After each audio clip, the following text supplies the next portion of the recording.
Welcome to the EV Ready training series powered by FleetWise.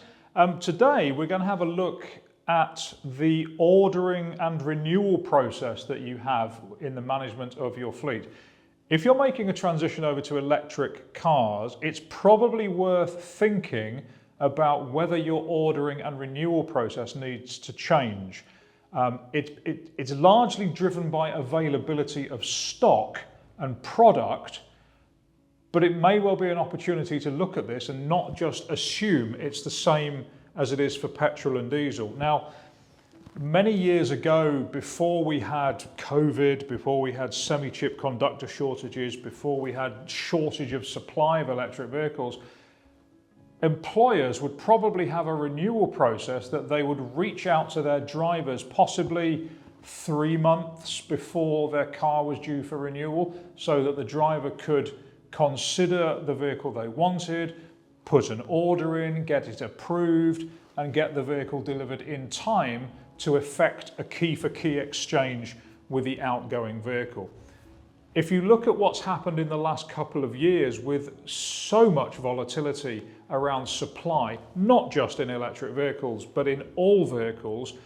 your ordering and renewal process probably needs to be investigated to make sure that it's fit for purpose for electric vehicles. So I would keep your eye very closely on the supply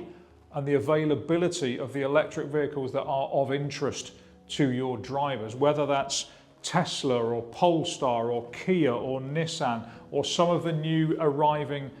Chinese models like BYD or Aura or Neo or Zeekr,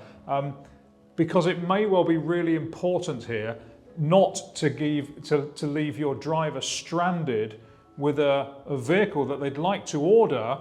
but there's a 9-month waiting list and you haven't given them 9 months to make the decision. So your ordering and renewal profile should be flexible, and it should change according to the market conditions. If we are seeing good levels of supply, then you might want to give,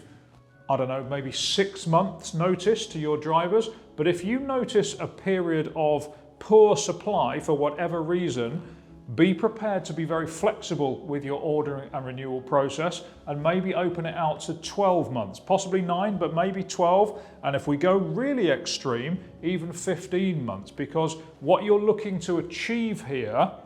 is an effective key-for-key exchange between the outgoing vehicle and the incoming vehicle, so that you don't have to hire to break up any gap, which would be an additional cost for you. All you need to do then is work back from that date